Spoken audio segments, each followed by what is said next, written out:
Runde mmene tikuchitiramu uthenga tidakabwera nawobe anthu tidakakumana nawobe takumanaso ndi nyamata amene 26 ase kushow kunoko ungatuze experience yako so far ndio tani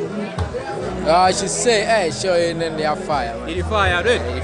taruze stage sunalowe kapena walowa stage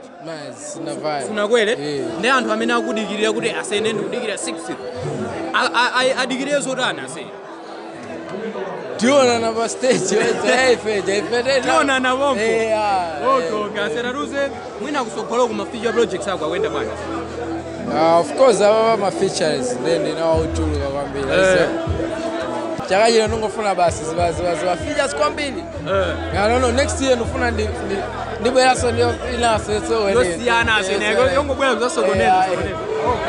yoendera kufira fiririza kwenda enda pene baba